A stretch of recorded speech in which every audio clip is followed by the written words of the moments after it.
it sounding? Okay. It's ready whenever the broadcast technically started now, so. I just wanted to turn I'll slide it up. Very good. Alright, you ready? Yep. Okay.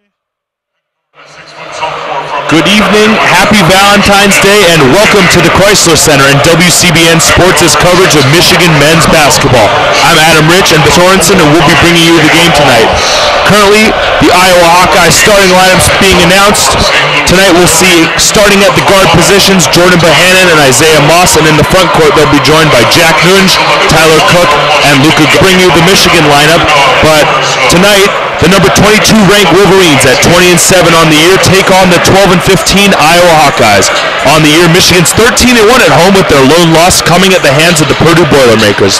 Last we were here, we witnessed late-game heroics from Nate Mason before Muhammad Ali Abdon in the form of an overtime and one layup to secure a 76-73 victory. Since then, the Wolverines lost to Northwestern on the road before winning Sunday against Wisconsin. They come into tonight looking to pick up their 10th Big Ten win of the year. And what are going to be the keys to the game? Well, for the Michigan Wolverines here tonight, going up against these Iowa Hawkeyes, they've already played them once this year. It was pretty tight, contested back. The biggest takeaway from that game, in my opinion, was that Xavier Simpson was absolutely huge in that game. That was back before he really consolidated the starting role. Eli Brooks was still actually starting at that time. Xavier into Iowa, had a huge game, really won his starting position for the rest of the season in that game, and I think he can really take advantage here again today. Going up against Bohannon, he's a shorter guy, about the same height as Xavier, just completely outclasses him athleticism-wise. He should be able to beat him off the ball, get to the rim at will here tonight. And we've seen a lot from him and a lot of growth in these past few games as he's really grown into his role as a sophomore leader, as the starting point guard of a ranked elite basketball team. And I agree with you, Nate. I think Jordan Bohannon, but he's not that physical and he's not that athletic, and Xavier Simpson's going to have to lock him up. On the other side of the basketball, for the Iowa Hawkeyes, we were talking earlier about Tyler Cook and the impact that he could have on this game. How are they going to get Tyler Cook involved, especially with Michigan keying in on him after we torched them the last time these two teams played for 28 points? Yeah, we know when he's just a terrific player. In the interior defense is something Michigan struggled with, particularly Mo Wagner.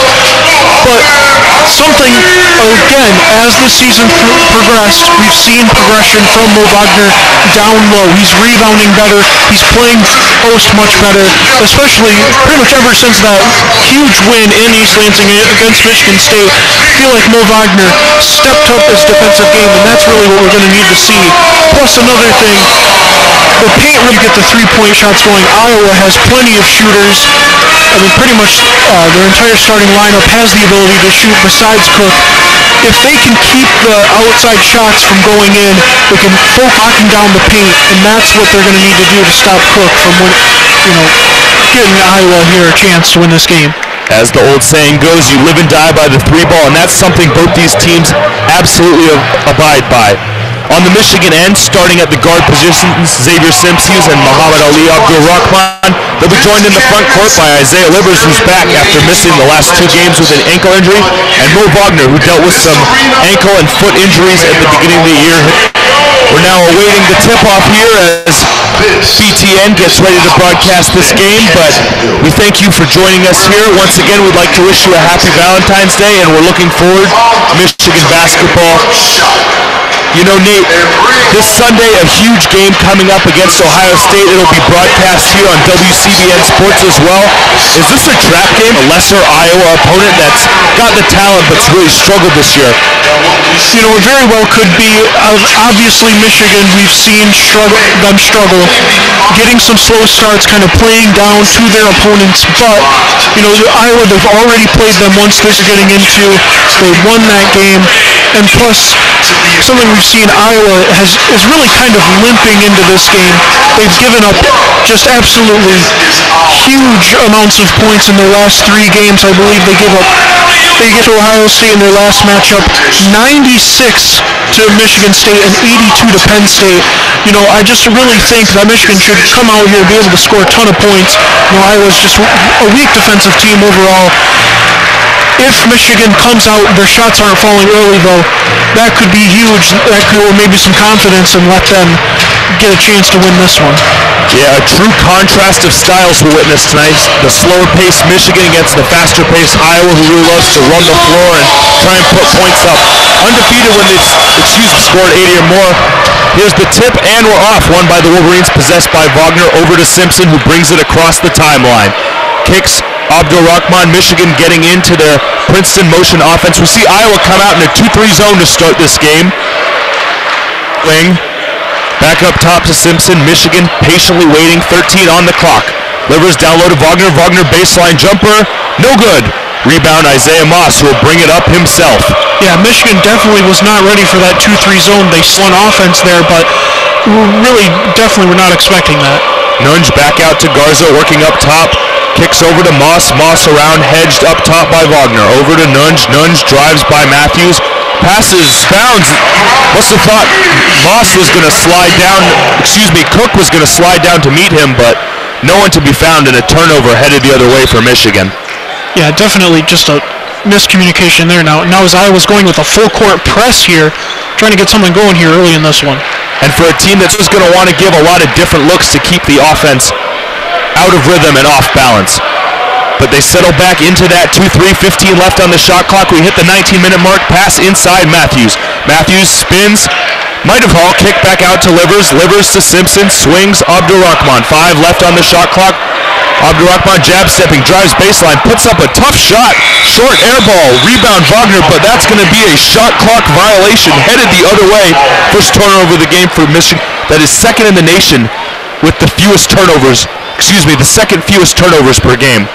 Yeah, Michigan just clearly looks like they were not ready for this 2-3 zone, and they were able to get into the 1-3-1 offense, as I said before, which is what you want to do against this kind of zone. Interesting, though, that they're going with Matthews at the high post. That's typically where you see the 5, and now they have Mo Wagner. Interesting choice. Bohannon slipped out to the three-point line. Such a deadly threat. Fakes and kicks into Garza. The Hawkeyes take an early 2-0 lead with 18:24 to go. Michigan struggling a little bit with the press, not necessarily moving forward as quickly as they would like. The timeline, and it'll now settle into their offense. 17 seconds left on the shot clock. Wolverines working it around the perimeter. Simpson kicks inside, not tipped, just through the hands of Wagner. Another turnover early on for this Wolverines team that us, it seems. Yeah, and Michigan, I thought they had the right idea, kind of slowing it down, being patient there against that full court press. I mean, obviously Iowa's strategy here is to rush Michigan, who we know is a slow-paced team. And the talented freshman Garza on the other end scores a 2 by the Michigan defenders, gets it up over Wagner and rolls it in. 4-0 Hawkeyes as we head just under 18 minutes to go in this game. Simpson splits a double but loses it. A third turnover, and the Hawkeyes get out in transition. Bohannon slows it up, pulls from 3. Got it! A 7-0 lead early on, and the Michigan crowd has been quieted thus far. John Beilein looking upset as he sends Jerron Simmons to the table to check in. Wolverines across the timeline still struggling with this press. Simpson Kinder puts it up and one.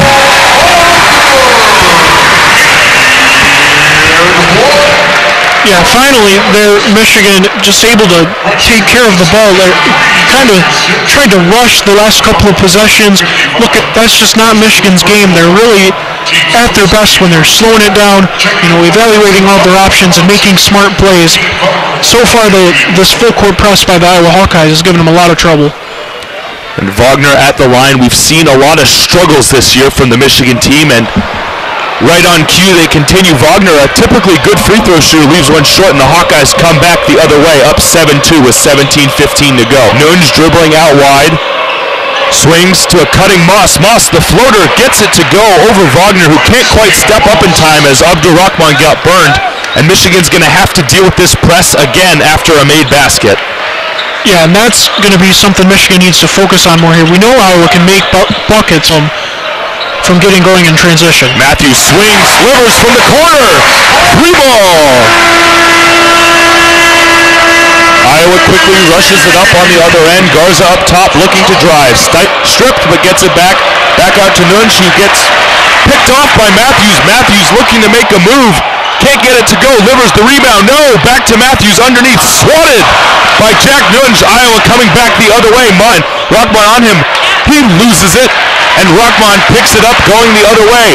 Rockman in transition to Matthews from the right wing for three. Not even close. That's a chant that'll get you an airball chant. Jim, and Iowa brings it back the other way. Just over 16 minutes to go, leading 9-5. There's a few hectic possessions there. Absolutely brutal there for the Michigan Wolverines. Just out of control there. Both times there, Charles Matthews just putting up shots that were ill-advised. Iowa stifles it. Looked like he was tying his shoe. 5 seconds left on the shot clock. Bodies on the ground. Wagner passes to Matthews, who barely controls it before it gets out of bounds, and here comes Jerron Simmons the other way. Simmons standing at the logo, sets Michigan into their back into their 2-3 as Michigan works it around the perimeter. Simmons looking inside, can't quite find that pass to Matthews, gets it back, pulls from up top. Jerron Simmons! 3-ball, and it looks like there's been a timeout called, a media timeout called, interestingly enough, despite there being no dead ball. Yeah, that's strange. I don't know if I've seen that one before. But here now, Michigan, they've cut the lead down to 9-8 here, with 15 and a half minutes to go here in the first half, and I'm just really stunned by the way Michigan's handled this full court press. Now they're starting to figure things out here, get some shots to go in, but really it started on the defensive end where they were able to get some stops. It was Mo Wagner, getting down on the ground, hustling, getting that loose ball there. That's what Michigan needs to do, is get stops so Iowa can't fall back into this full court press and rush Michigan, which is obviously what they do not want to do here. You tend to see a team like Michigan, who has larger ball handlers that can both dribble around the press and see over it, really not struggle like this, but they found themselves as a death wish when you're taking on the press. At the under 16 media timeout, Iowa leads 9-8. They're led in scoring by Luka Garza with it fairly evenly. Bohannon with 3. He hit that 3 from the top of the key, and Moss with 2 himself. Michigan, on the other hand, got Simmons with 3 and Livers with 3, getting their shots up as usual. Michigan on the year gets 43% of their offense from 3, and as a team they shoot around 36.4%. For Michigan, they'll hold out the game, keep the ball movement going as we've seen against this zone so far. And additionally, have that long stretch where there were lots of turnovers on both ends of the court. Do you think that'll continue, or do you think as the game settles, both teams will get into more of a flow? Yeah, I'm not just never expect Michigan to come out and turn the ball over like they have. Obviously, Beeline has a lot of options at the point guard position. Pulling out Simmons, obviously minutes this entire year. Interesting choice to bring him out, first thing instead of Brooks. But again, if Simmons comes out, starts to struggle, there's a third option. There is Brooks, who's shown he can play pretty well. I just don't get. I really thought Xavier Simpson was going to come out and have a good game here, though, and so far not so good. Early on in the season, there was a huge emphasis with Beeline finding who that second point guard was going to be, who was going to be the starter, but more importantly, who was going to be the backup, who was going to be the guy to spell the starter. And we've seen a lot of turmoil. Simmons, a few games. Simpson started a lot more recently, but there was a long stretch in the middle where Eli Brooks started. We've seen a lot of stretches with Marr playing the 1 and running the offense. Coach Beeline's talked about how he doesn't want Jordan Poole playing the 1 because he's a guy who's not necessarily the best distributor, and it's difficult for him in his first season to learn the offense. But going with Simmons tonight, the experience is what he hopes to get. From above the free throw line, hits. Such a talented player, Luka Garza, one of the best freshmen in the Big Ten this year. Yeah, definitely. Iowa's a young team across the board, lots of sophomores. Garza, the freshman, they really have a bright future, even though this year so far has been pretty tough for them. Wagner inside, looking to take Garza, spins, pumps, up and under, right hand, gets it to go, and by Rockman on a lackadaisical pass from Garza. A mistake, as you said, that you see from young teams. You know, it's something that seems so trivial, just inbounding the basketball, but and with precision at this level. Iowa in their horn set, ripped, Michigan out in transition, Matthews blocked by Moss. That's Moss's second block of the game on Matthews. Moss now looks to drive Matthews, right hand, can't get it to go. Good defense, Matthews, who controls the rebound and kicks it up to Simmons. Rockman from the corner, short. Rebound Garza.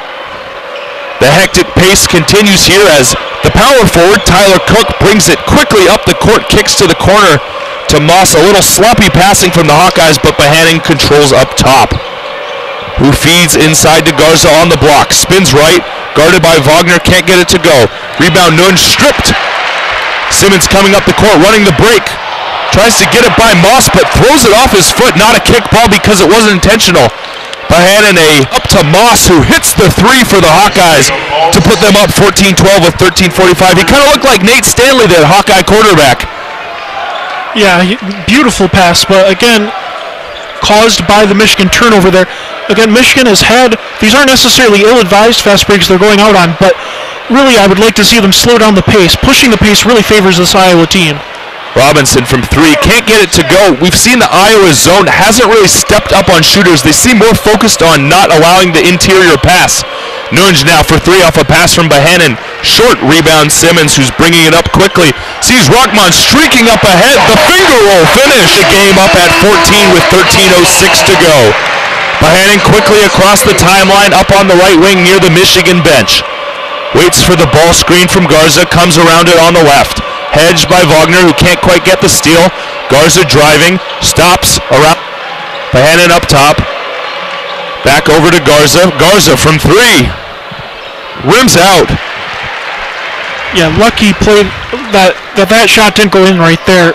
Mo Wagner with an aggressive hedge, just leaving Garza wide open for that three, and he can knock those down at a pretty nice rate. Now with around 12:30 to go, 16 on the shot, working around. Simmons thought about it from three. Rockman rips through. Pass out to Wagner. Gets it from three. Rattles it home with a few seconds remaining on the shot clock.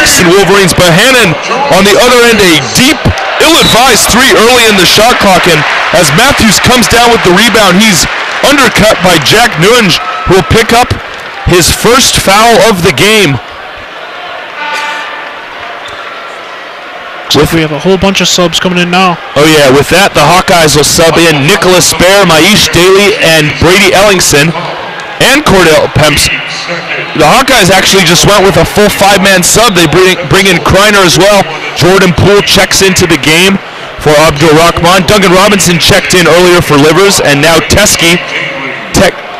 Abdul Rahman still in the game. It'll be Matthews who checks out, and now Teskey comes in to spell Wagner. Wolverines break the press with 19 to go, now 50. Simmons up top, swings to Poole, looking around, stagnates the offense a little bit. The Wolverines get it going back. Rahman tries to drive baseline, cut off by the ever-physical Bear. Passes down along the sideline. Wolverines skipping the ball around two. Poole heaves, back rims it. No good down, but the Hawkeyes control. Nicholas Bear bringing it up the court. The real heart and soul of this Hawkeye team, a former walk-on who earned himself a scholarship after great play on the scout team. Hawkeyes moving it around. Pempsel finds himself on the left wing, dribbles in, and can't hit the shot from around 18 feet. Wolverines rebound. Abdul Rahman quickly up to Simmons. Simmons back out to Poole in the corner. Poole, no good, and Poole's struggles have really been evident lately. He hasn't shot the ball that well. Yeah, Poole obviously, he's a gunner. He's going to come out and take shots and take them often. But right there, a little too early in the shot clock there to hoist that one up. Again, Michigan still really playing at the pace. Yeah, obviously Iowa, you know what? leads the Big Ten in pace played by a wide margin. They're I believe they're 30th in the nation in pace. Again, that's a huge contrast to Michigan, one of the slowest paced teams in all of college basketball. Really what Michigan does best is come down, initiate the offense in the half court, and slow it down, take their time, use all of the shot clock. So far, Iowa's really been daring them, pushing the pace, forcing them, to go quicker by using the full court press, and Michigan's kind of playing right into their hand.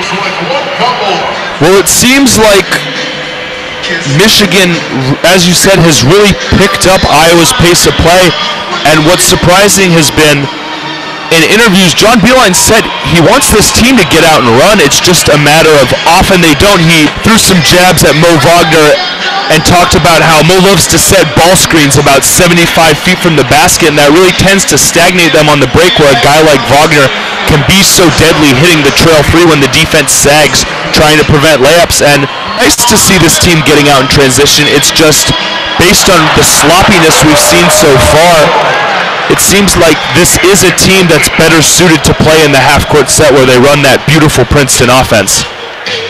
You can tell it's obviously something they need to work on. They're not quite used to, because these passes have been, for the most part, quite ill-advised. Even if they're throwing passes that aren't necessarily stupid mistakes, they're just not there. They're not on time. They're just out of a player's reach. They're going out of bounds right through people's hands. It's just obviously not what they're comfortable doing. And I don't know what they have to do to they really have had some pretty easy opportunities. Iowa's not getting back all that quickly on defense when Michigan pulls down a defensive board, but they still just can't capitalize on those opportunities.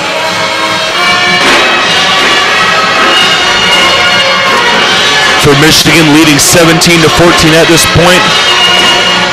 They followed the formula despite this change to a more transition approach. They've still shot 8 out of their 16 shots from deep, as we've seen all season, at which they've been at about a 43%. And that's going to be the real key to success for them, just how well they shoot from three, especially against this Iowa zone. It'll be interesting to see if Iowa starts to push their defenders further out in the zone to try and continue, or whether they're just inclined to let Michigan shoot from there and hope they don't get hot, hope that this frantic pace really stops them from getting into this half-court set. We're almost back here, and with Valentine's Day being today, the band has been treating the student section to a lot of love-themed songs. We're getting a nice rendition from the band of Every Time We Touch, and the student section always seems to enjoy this one. Just about back here, 11-12 to go, full shot clock for Iowa as they have a baseline inbound. And for Valentine's Day, we should mention he is wearing some bright pink Jordans. Not what Muhammad Ali Abdul-Rahman typically wears. The pink shoes he wears have been quite infamous. He's wearing a different pink shoe, which I think maybe that's messing with his mojo here tonight. You never know. It's Kopp to Pemsel. Kicks over to Bear. Bear looking around, picked up by Robinson. Bear dribbles right. Pass over to Ellingson. Ellingson right wing. Rotation by Simmons. Simmons to the basket. Lays it in. An interesting bit of symmetry here tonight, where as in the first time Michigan played Iowa, Simpson really stepped up and solidified his role in the rotation. Now here tonight, Simmons is stepping up huge here for the Michigan Wolverines. Pemsel looking to be a playmaker with no real shot creators on the floor. Gets a baseline, gets onto the block with Livers on him. Spins around a little bit, kicks out Kreiner. Kreiner, a deep two. Interesting shot attempt where he really could have just taken one step back and gotten that three-point attempt. But that's 19-16 Wolverines, just over 10 minutes to go, and Iowa gets out of their press. Yeah, a bit of a mental mistake there, which you would have expect out of a young team. And also, Iowa, not really a deep team. They normally only go 8 deep in the rotation.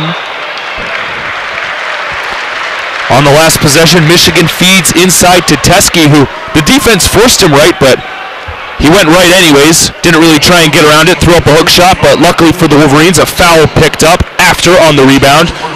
They'll retain possession and inbound from the baseline. But again, as Iowa, normally they only go about 8 deep in the rotation. I thought McCaffrey, their head coach, this lineup maybe just to get the regular guys, to get their heads straight here and come back out with them after the timeout. But again, they still go out with the inexperienced lineup. After a few swings around the perimeter, Simmons with the quick trigger, misses for 3. Iowa comes back the other way. Now a pass inside to Crisler, who throws it right off of Duncan Robinson's hands. Michigan coming back the other way, quickly up to Poole, who looks to drive. Tries a contested along the baseline, but it gets picked off by Cordell Pemsel. Iowa coming back the other way, 9:30 to go.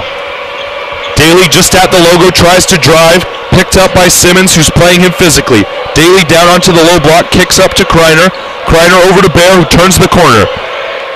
Bear phase kicks out to Pemsel, who's at the elbow. Drive, Teske floats back, puts it up with his left hand. Can't get it to fall. Teske, the over-the-head outlet to Poole, who misses an odd layup. Could have gone up strong there, but instead looked like he was more intent on drawing the foul layup. Yeah, he went down pretty hard there. He got a little bit almost wrapped up there by the defender. The crowd kind of wanted an intentional foul, it sounded like, but no such luck for Poole. He's only going to get 2 at the line here. Well, despite that, with Poole going down hard, looks like we're going to the monitor here. I'm not sure that they'll find anything, as it seemed like a play on the ball for the Hawkeyes. We'll see it on the big board here in a second, a better take. Yeah, there's no doubt that it was a hard foul, perhaps even intentional, but it's close enough. He's going for the ball on a layup there. Not a simple just grabbing him around the waist or something. I can't imagine Michigan's going to be rewarded with an intentional foul here. As we've seen in modern day basketball, acting and flopping can get you a long way, but not the case here, as Jordan Poole will just be given 2 free throws after a common foul on the Hawkeyes. Be the 4th of the half, as opposed to Michigan, who's only picked up 1 foul. That could be big down the stretch. This is a team that's dealt with foul trouble a lot this year, and John Beilein has been quick to yank his guys. Poole hits his first free throw, a welcome sign for any Wolverine fan who, as we said earlier, has witnessed their fair share of missed free throws. And speaking of fair share of missed free throws, Xavier Simpson checks for the Wolverines. Poole, his second attempt, gets it to fall, and now he and Teske will check back out, as in come Muhammad Ali, Abdul Rahman, and Mo Wagner. It's going to be interesting to see. Now we have most of the starters back in the game, how they're going to do on the defensive end. Now Simmons and Teske, who just came out, were putting in absolute work on the defensive end. And right on cue on the defensive end, Daly takes Simpson left and makes a pretty layup over Teske as well. Over Wagner as well. Teske just checked out. Wolverines on the other end now, 20 seconds left on the shot clock, 8:40 to go. Swinging the ball around the perimeter. Simpson kicks, in and out. Rebound Hawkeyes. Daly bringing it up for Iowa. Swings to Bear. Tries to kick to the corner to Ellingson, but it's blocked out of bounds. Active hands by Duncan Robinson. Checking in for the Hawkeyes, number 5. Now Matthews is coming back in the game here for Livers. But again, Teske, Simmons were out there just absolutely doing a terrific job on the defensive end, forcing missed shots, and then Michigan was getting out in transition, and that's what was really helping them get out to this lead. And defense has been this team's calling card as they pick up another turnover. Rahman on the transition attempt, kicks free, gets it to go.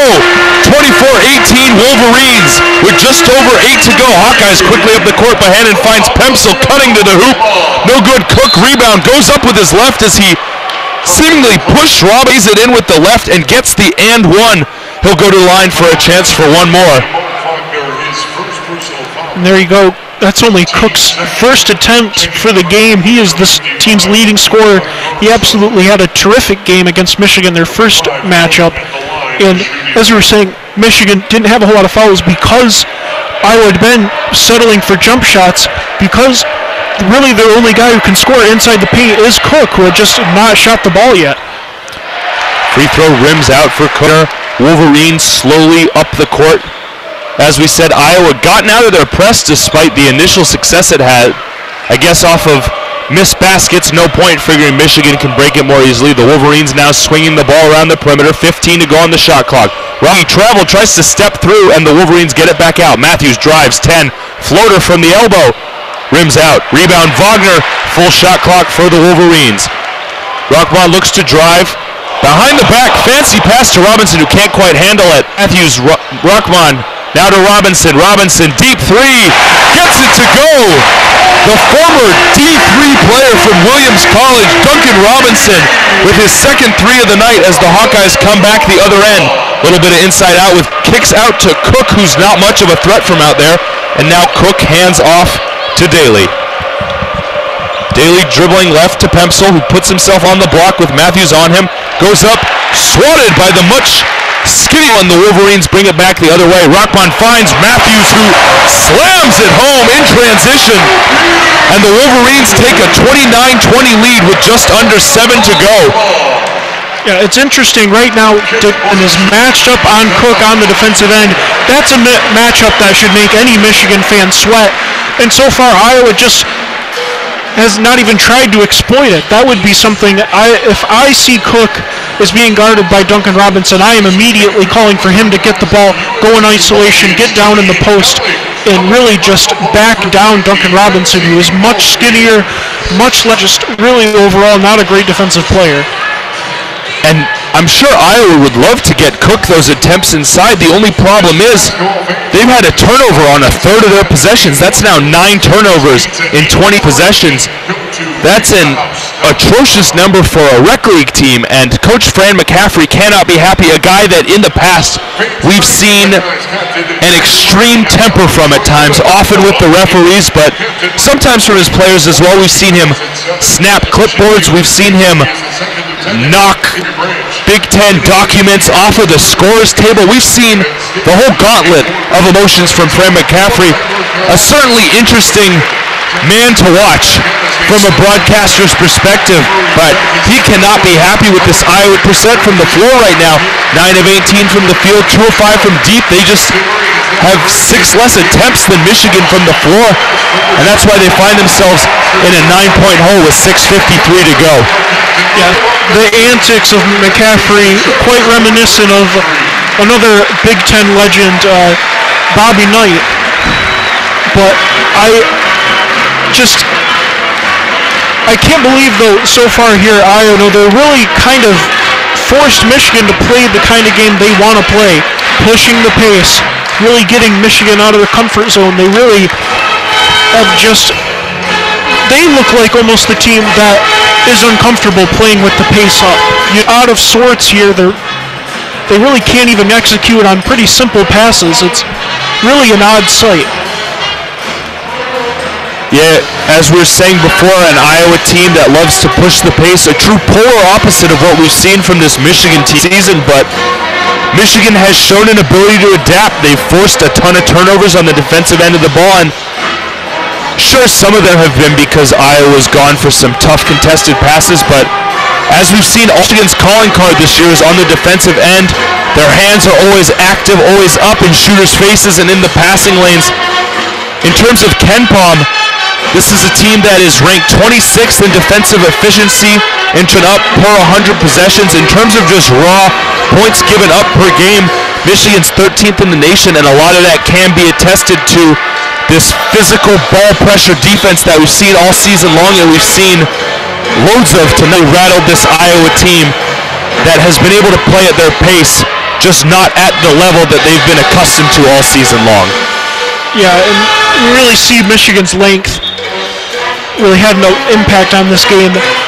On longer teams that John Beilein's had here, especially ever since Livers has entered into the starting lineup. Again, the combo of Livers and Matthews at the 3-4, just incredibly long and gifted defensive players. Now the Hawkeyes come out in an interesting lineup out of the under 8 timeout with Tyler Cook playing the 3. Him looks inside with all the big guys cluttering things up. It's Pemsel now on the baseline, 12 on the shot clock with Matthews on him. Tries to back him down. Matthews holding his ground fairly well. Pemsel spins left, lays it in with his left hand. Again, a beautiful move there by Pemsel. Can't imagine Michigan's too upset, though. They're really just trying to deny Cook the ball, and they did just that. You know, if Pemsel's going to beat you, he's going to beat you. Wolverines working it now along the perimeter. Got it inside, but had to kick it back out. 11 left on the shot clock. Abdul Rahman after a pump fake to Robinson. Another three. Rims out. Rebound Matthews underneath. Matthew moved, but kicks to Wagner at around the elbow, who gives it back out to Rahman. Rahman around the ball screen. Elbow jumper. Air ball. Matthews goes up high and gets it. Tries to go up again, but gets blocked. Gets blocked again on his second attempt, and gets a pretty collective boo from the crowd after that one. Hawkeyes now back the other way across, setting into their offense with 23 to go. Cook looks to drive, kicks out to Daly. Daly awaits the ball screen, comes around, kicks. Cook from the corner, expanding his range, leaves it short. Rebound Wolverines. Simpson coming up across the timeline, pushing Achman. Skips through Robinson, the corner up top to Wagner from three. Gets it to go. The big German, Mo Wagner, hits a three to give the Wolverines a 10-point lead with 5:20 to go in this. Yeah, Abdul Rahman has just been so unselfish here today. They're making the pass off the penetration, gets the hockey assist right there. That's what Michigan needs. And as you said, Nate, the hockey assist, although it doesn't show up in the scorebook, a vital part to end success. Iowa now with 8 on the clock.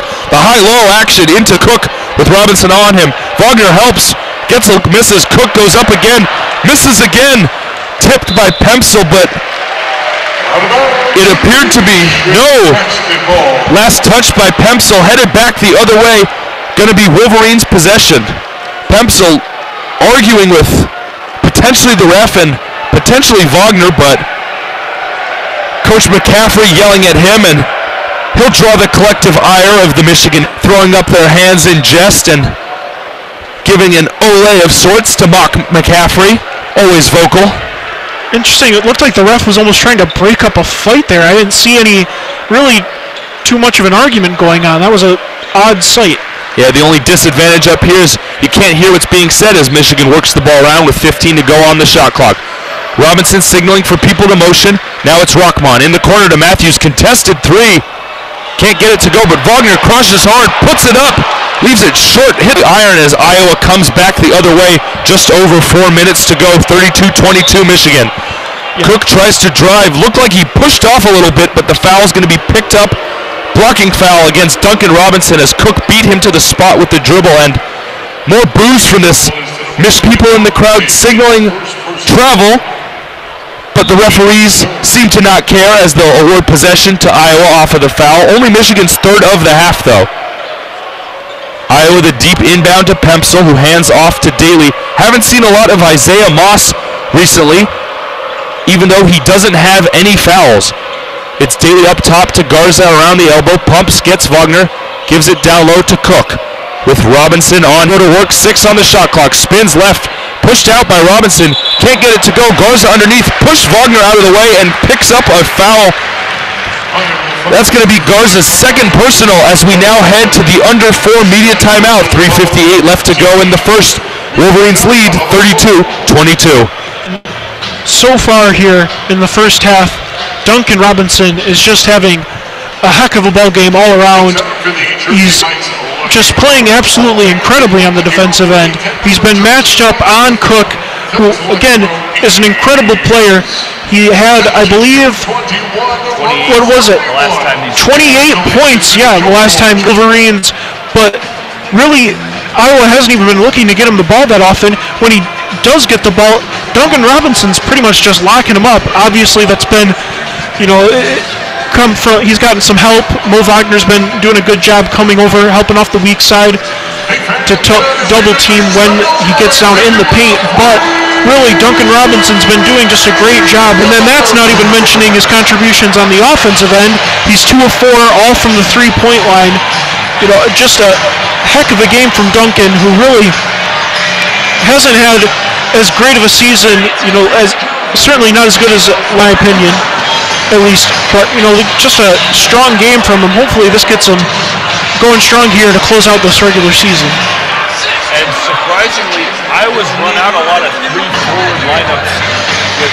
surprisingly, Iowa's run out a lot of 3-forward lineups. With guys who, they have a mid-range capability, but not really any guys who are going to stretch out to the three-point line save for Bohannon, and as you said, that's enabled from the weak side to help.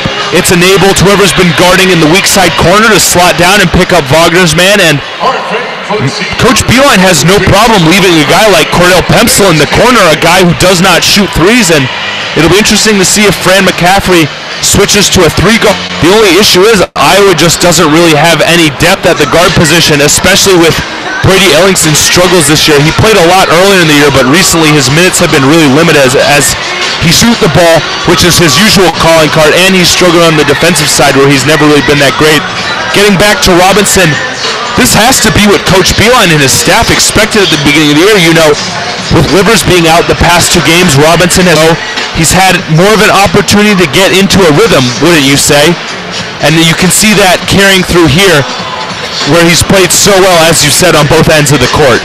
Yeah, and that's been something. That's why Livers has gotten more playing time than Robinson for much of the season, is because he's been so much better at the defensive end. Obviously, much more physically gifted defensive player. He's long. He's got a lot more size and girth. But Duncan Robinson, really, despite his physical limits, he's played just a heck of a game. He's really he's doing this really. Cook is just a heck of a player. He's got a lot of strength. You'd think he'd be able to back him down right into the paint and take advantage of him all game, but Duncan Robinson is just standing his ground and just not letting him bowl him over. It's the type of grit and Midwestern value you love to see from a Michigan basketball team. Robinson really doing his work early to push Cook out of the post and enable the team. Michigan out of the TV timeout. Rockmon gets a good look, fakes out of it. Kicks to Livers in the corner, who leaves it short. Rebound by Daly, who's stripped by Wagner, but gets it back. Daly in transition, a little misguided pass, now gets it back up top. Kicks to Bohannon, who can't catch it clean. Inside to Pemsel, bounce pass underneath. That's down low to Tyler Cook. Right when you thought he was struggling, Cook gets an easy dunk underneath. Will this get him going?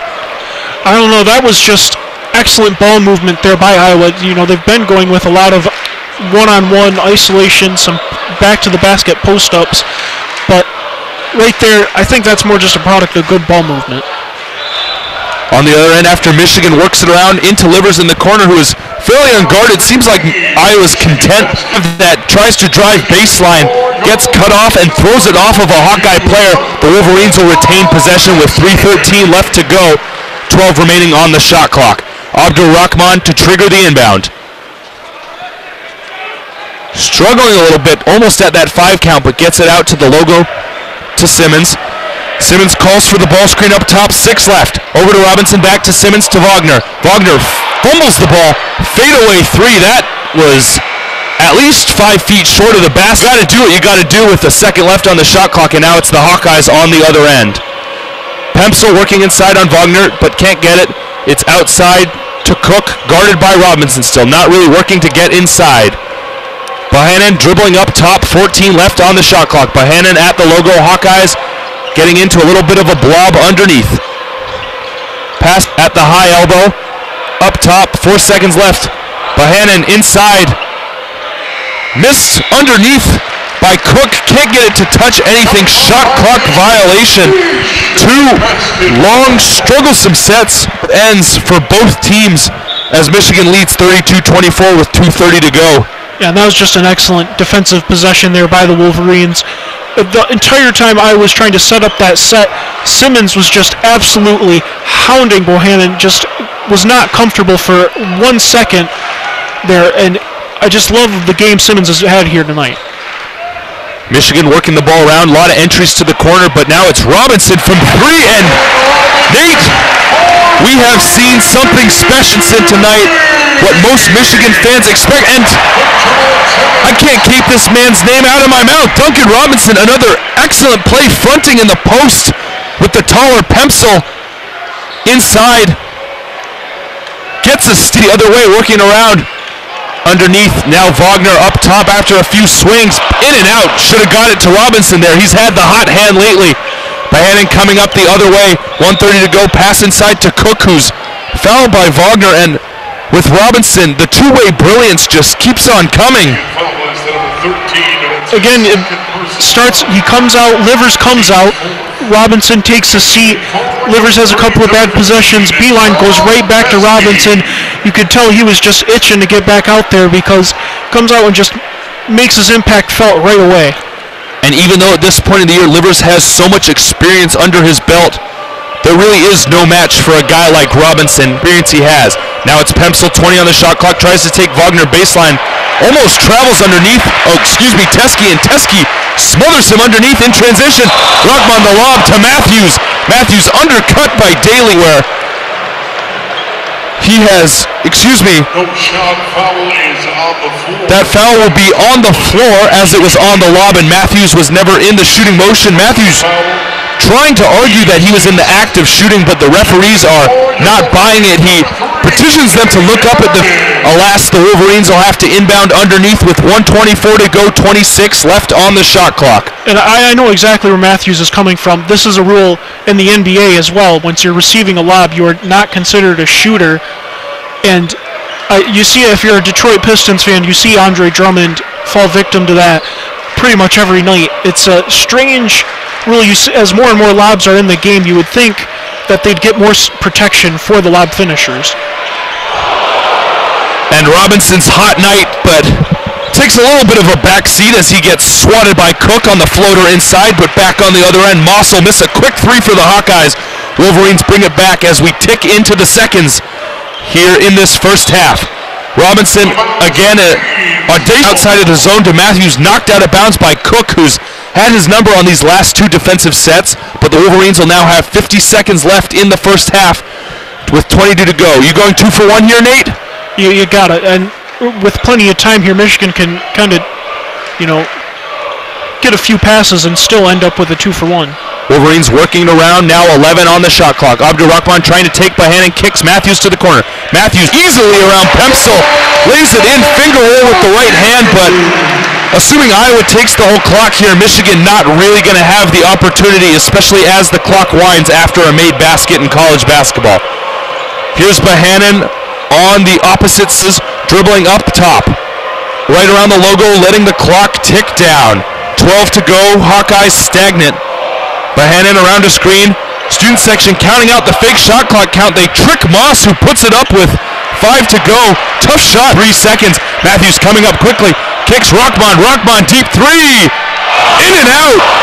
As we end an exciting first half with Michigan leading 37-24 over the opposing Iowa Hawkeyes. What's Coach John Beeline saying to his team? Well, obviously they closed out the half quite strong there. I'm sure he's probably just going to keep telling them to keep it up. They're playing so well on the defense. That's really what they're going to need to keep doing here.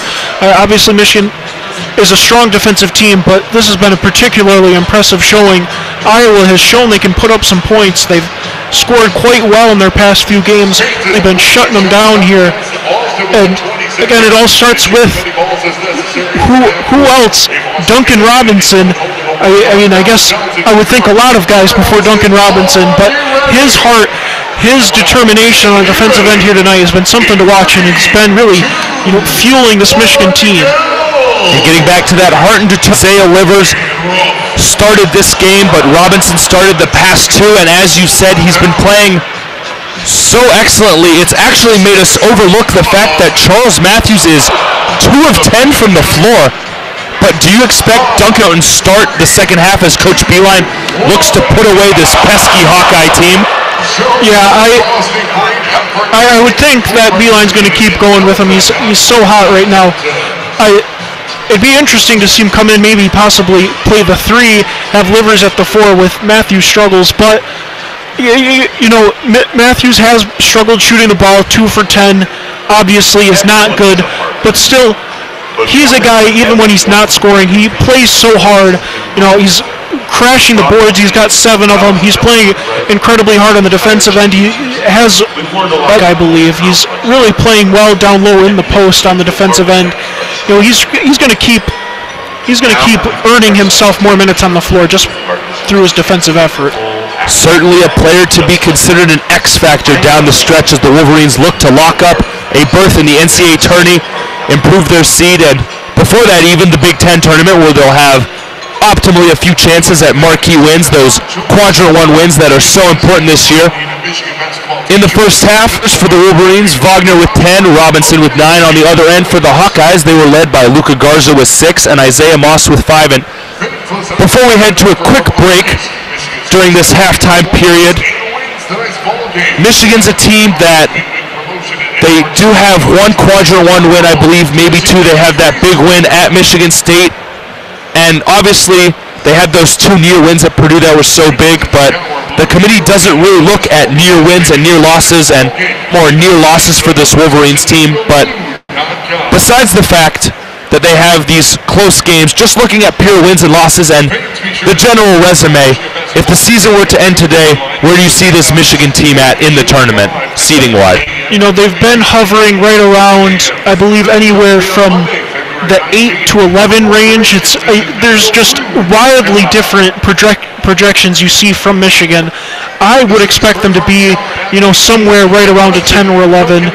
They're really, you know, they have 20 wins, which is normally considered right about the cutoff, you know, for a team to get in the tournament as an at-large. You know, the week this year, that's hurt them.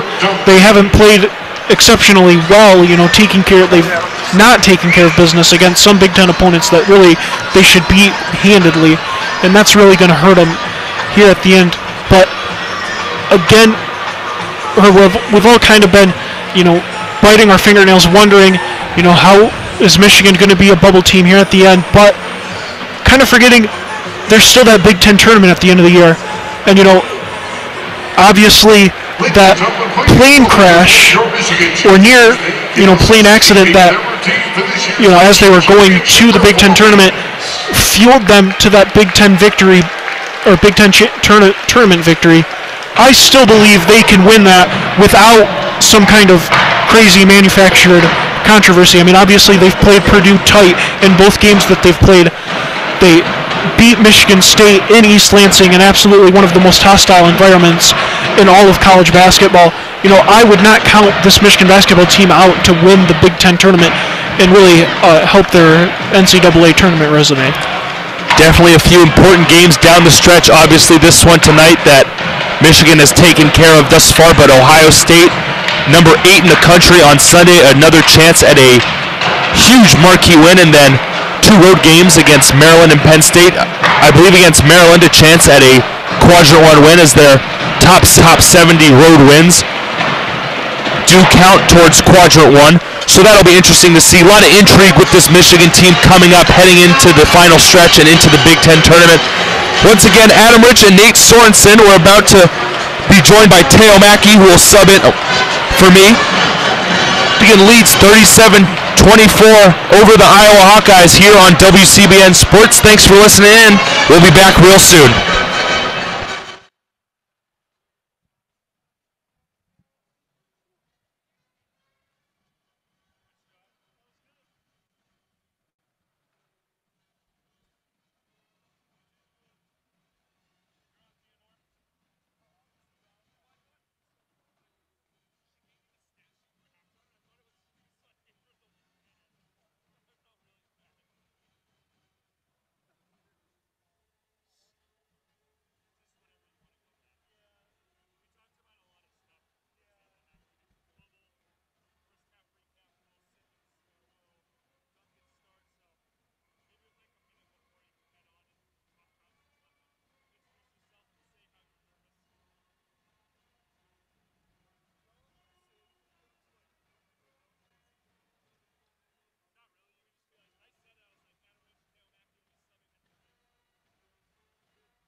probably go. I think when there's like 1 minute here, and we just like start it up and then be like, I don't know, like what do we have to do to like keep it up here in the second half? All right. But just like like welcome back to Crisler. Yeah. Blah blah blah. All that. Is it like off right now? Huh? Is it off right Yeah, yeah. I'll slide it up though once it hits 1. I'll give you a thumbs up. All right. 4, 3, 2, 1.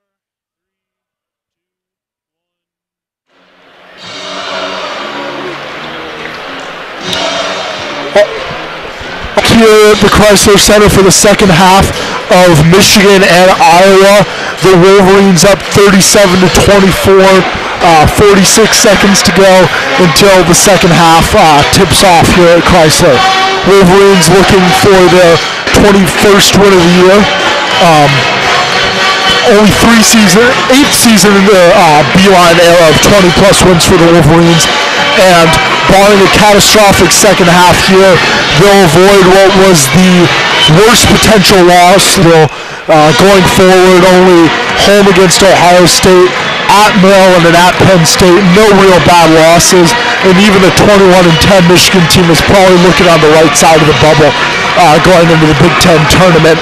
Although, of course, they'll want to avoid that 3-game slide to close out the season, and Ohio State specific opportunity for a big win on Sunday. But for right now, the Wolverines are hoping to avoid what would be a catastrophic loss. And right now, in the first half, looking like it's not going to happen. Iowa has the worst per possession defense in the Big Ten by a landslide, and Michigan has exploited that, putting up 37 points. Yeah, and Michigan lit it off the first half. Looked all out of sorts. They weren't ready for Iowa's press, the 2-3 zone, and just they were turning the ball over left and right. I think the first 3 possessions they had about 3 turnovers. Yet they end the first half with only 5, which is really just an incredible turn for the Wolverines. Taking care of the ball pretty well, playing great on the defensive end, and just. We came in here expecting Michigan to take care of business against Iowa. Those first couple of minutes were enough to make me sweat a little bit, but so far here they're looking pretty nice. Yeah, it started out, 7-0 to the Hawkeyes. Michigan looked all out of sorts, but after that, Michigan really settled in. So we're off here in the second half. Jordan Mahan handling Iowa attacking the right, to our right, Michigan to our left. Luka Garza with the shot. Short, collects his own rebound, puts it up for 2. Iowa opens the second half with an easy bucket.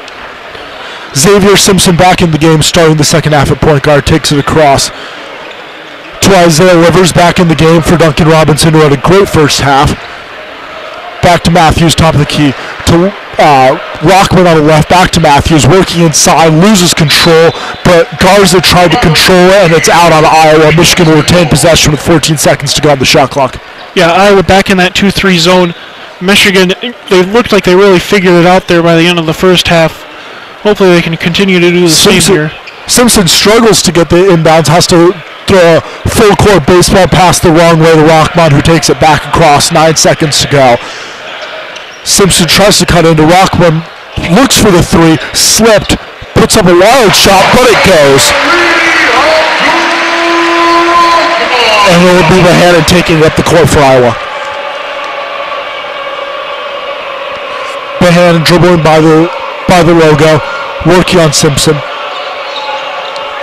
Working to Garza inside. Out.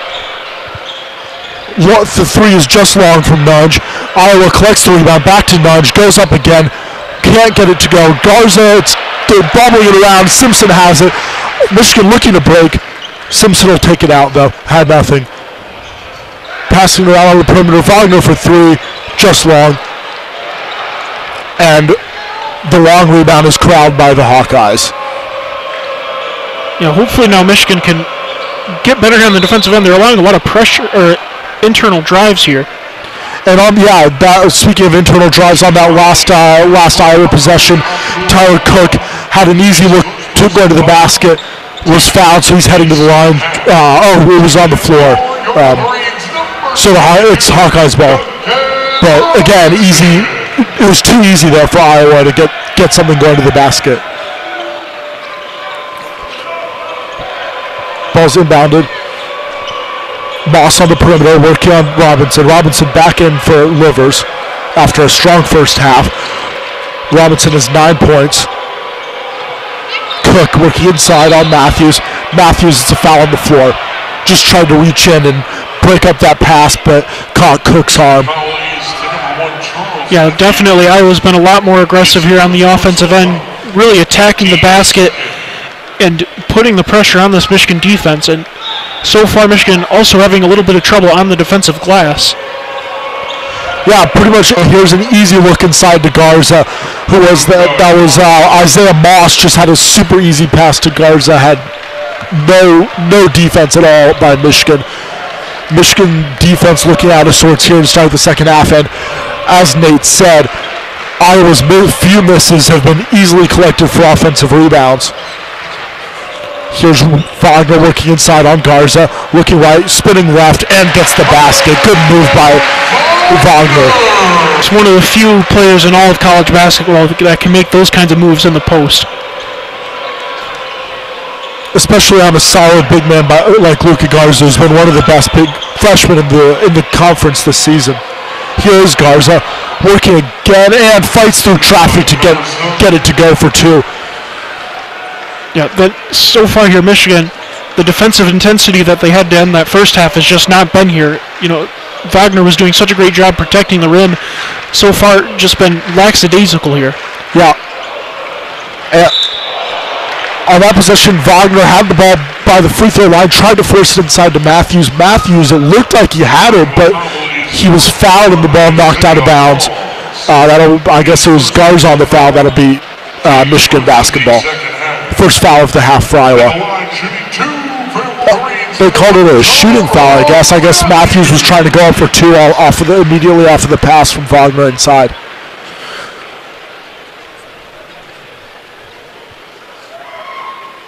And Matthews hits the first free throw despite his well-documented free throw struggles on the season. Matthews shooting just 54% from the line this season, but gets that one to go. And gets a big round of applause from the Crisler Arena here. And the second one is good too from Charles Matthews. Charles Matthews with a rare 2-for-2 trip at the line.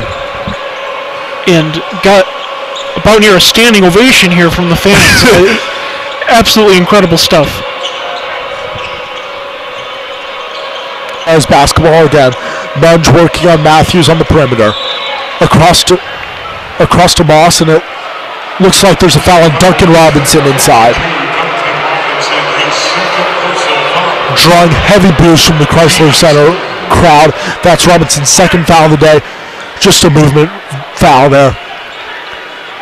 And it'll be Bohannon taking the ball out underneath the the Michigan basket. Here we go to Garza. Garza back to Bohannon at the top of the key. That's Nunge. Garza for wide open from the elbow. No good. Again on the offensive glass. That was Jack Nunge, but it was no good. But again, Iowa controlling the offensive glass here in the second half. And on the other end, Rockman is fouled on the floor. That'll be Iowa's second foul, team foul of the half, and it was on the floor. It'll be Simpson inbounding under the Iowa basket. Yeah, and Iowa has a bunch of different aggressive rebounders, and they really will crash the offensive glass. But Michigan did so well in the first half, protecting the boards. I'm surprised to see Iowa do so well crashing the glass here to start the second half. And Wagner takes a contest from the top of the key, no good. Iowa gets the ball. They were looking to push it in transition, but just unable to. But it's Luka Garza again, jumper from the elbow. This time he makes no mistake, cutting the lead to 11. Here, and it looks like Michigan's just kind of laying up here. They were playing so hard on the defensive end, not allowing any easy baskets to end the first half, and now it's just like they're going through the motions. Yeah, the Michigan offense has been fine in the second half. They're getting a lot of fouls down low. Iowa's going to be in foul trouble. Not so much individual foul trouble, but Michigan's going to be in the bonus pretty soon. So the offense is working fine, but defensively there's no intensity from the Wolverines. Iowa getting easy looks, especially Luka Garza has had a couple easy looks inside, back-to-back free jumpers from the elbow, despite being a big man who Michigan knows can shoot. He's a 32% shooter on the year, but Garza's been getting way too many. Yeah, and all of the looks have been right at the rim as well. They were getting to the rim there, start the half quite easily, and now Michigan, they're allowing penetration still, and they're kicking for Garza. He's getting some easy, wide-open mid-range jumpers, and he can knock them down. Just really, he's got such a complete game. He can step out, shoot those jumpers. He's doing low as well in the post.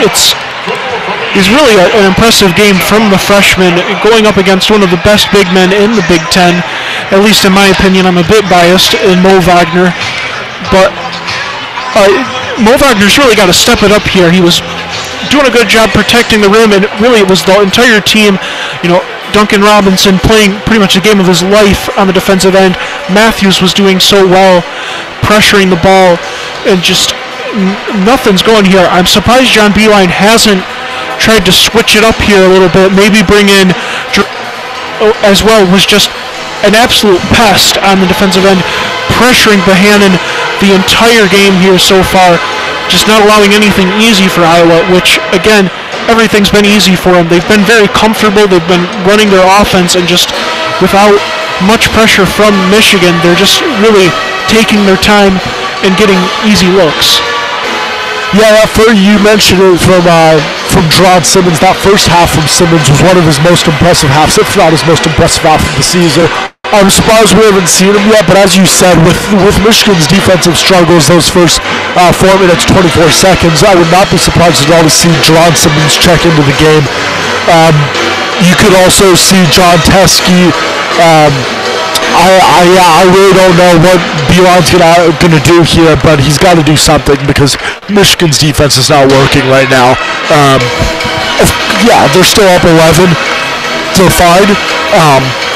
But if they don't want to have a scary second half like they endured in Madison on Sunday, they're going to have to figure things out on the defensive end because, we saw that on Sunday. Michigan was up, 22 at the half, and just let Wisconsin get back into the game, and they had enough to pull out the win, but it was way scarier than it should have been.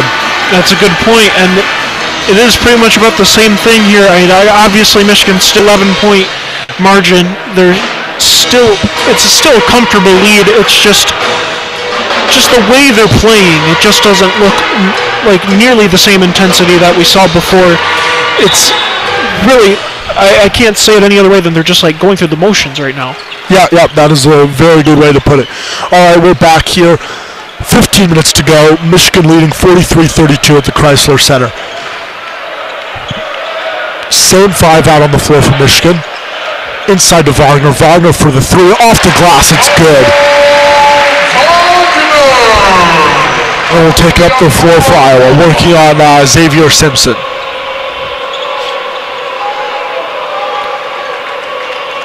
Bohannon still working on Simpson. Hands it to Moss. Moss back inside. Moss with the easy look. Again, just gets a screen off ball, cuts to the basket, and there's just no one in the paint playing help side defense. There's got to be at least one Wolverine with 1 foot in the paint at all times. There's just no one there. And it's another turnover for Michigan, the same issue that plagued them early in the game, and Iowa looking to take advantage. They tried to break through Nicholas Bear, but were unable to. Now it's Tyler Cook at the top of the key, back to Bohannon at the top of the key. Hands it to Isaiah Moss. Moss back to Nicholas Bear. Bear working on and 4 seconds to go on the shot clock. Bohannon struggling to get something, and Moss puts up a prayer, but at the shot clock, fading away, no chance to hit that one. Avoided the shot clock violation, but Michigan controls it for the defensive rebound. Good defensive possession from the Wolverines there. Yeah, finally. Now Michigan back on offense, working to Matthews, and tries to go left and unable to. Puts up a shot, but bad look. and Bohannon going the other way. Easy basket for Iowa to cut it to 9. That's a single-digit lead for the first time in since the 10-minute mark in the first half. Michigan really has to figure things out here. And that was just so easy for Bohannon. He brings the ball up the floor, and just no one stopped him. He just went all the way to the rim. For Charles Matthews. Charles Matthews now 2 for 12 in the game. Just put up a fadeaway from the free throw line. Not a good look. Too early in the shot clock. Luckily, a bad offensive possession for Iowa. Michigan gets the outlet pass for the fast break to Muhammad Ali Abdur-Rahman. Can't get the basket to go, but he's fouled. Rockman will go to the line for 2. Great outlet pass from Wagner after he collected the rebound. Rahman was just streaking down the court wide open, but it was Bohannon. I believe it was Bohannon who caught up with him. Yeah, it was Bohannon who caught up with him and hacked him, and they're going to go look to see if there was a flagrant on that one. Didn't look like it to me. I think it was just going for the ball and a little bit reckless going up for it. Yeah, definitely a hard foul, and kind of took the legs out from underneath Rockman. He kind of went down hard, but really all the contact was a slap across the arms, nowhere near the head or neck area. I can't imagine. Yeah, definitely not a foul. Foul.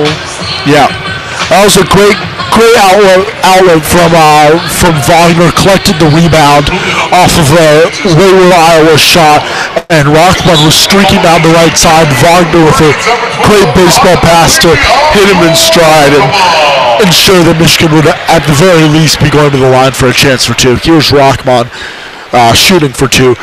Rockman, Michigan's best free throw shooter on the season at 93%. And the first one is no good. This has been a theme recently with Rockman. As I said, 93% free throw shooter, one of Michigan's best actually, but recently been missing a couple of shots at the line that are usually automatic for him. Here he is for his second one. And he gets that one to go. 1 for 2 trip for Rockman at the line that time. See him split from the line is absolutely crazy. And he's done that recently a lot. It was down the stretch against Minnesota. He missed 2 that allowed Minnesota back into the game to force overtime in that one. Back on the other end, Jordan Bohannon, another easy look. Iowa back within 8. Bohannon coming across, get a right-handed, runner to go. But despite being a runner, it was a good look. And Iowa's back within 8. Here we are to Simmons at the top of the key. Simmons is back in for Simpson. To Rockman. Rockman hits it for 3. Back to 11. That's a huge shot for the Wolverines. Yeah, it's interesting. Iowa now, they're not really having Bohannon initiate the offense. The point guard, he's running off screens here a lot of the time. And Bohannon there, as you said, not leading the offense, but still picks up the assist. Another elbow jumper for Luka Garza, wide open off of the pass from Bohannon. Bohannon is making things happen right now, and Garza is really having a solid game. 16 points already today. Yeah, not 8 of 12 shooting, just absolutely incredible for the freshman. And Simmons tries to force it inside, unable to, but it gets a lucky bounce. Back to Simmons. Pool for 3, just long.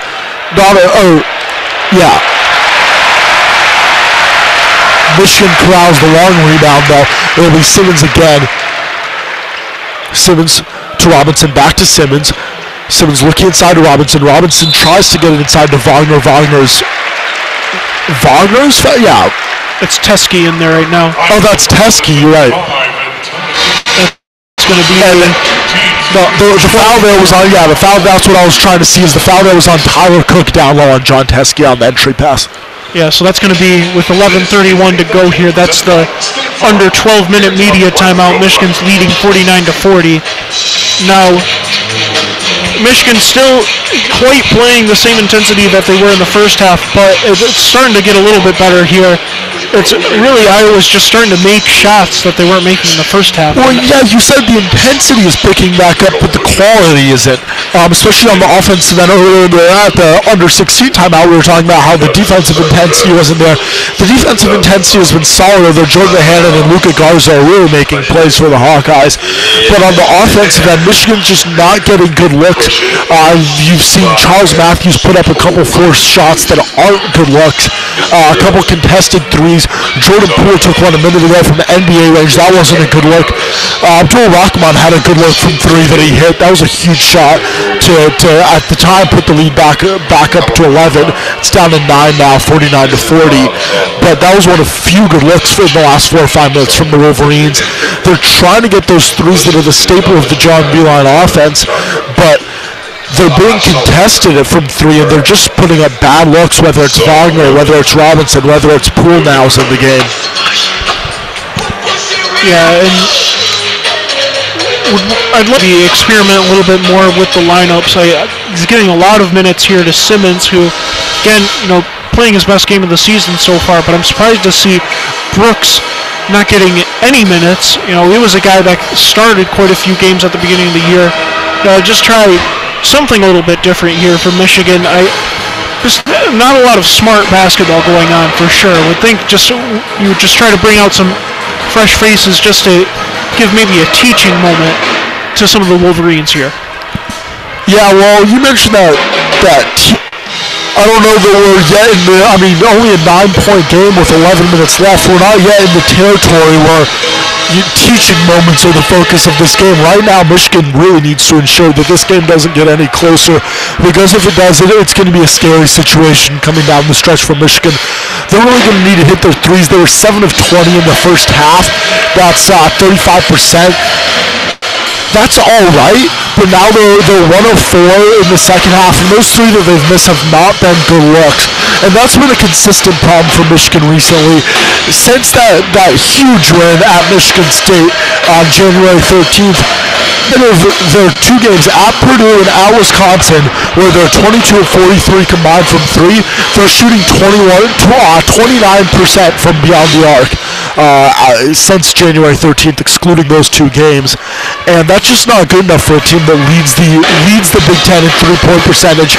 And as every Michigan fan knows, John Beilein's offense relies on the 3 ball. That's just the way it's going to be. And these guys have to work better to get good looks. Because right now it's not about. There's been a couple games where it's been about hitting those open looks, and Michigan just hasn't done that. It's about getting those open looks, and they really haven't been doing that, especially the last couple of minutes.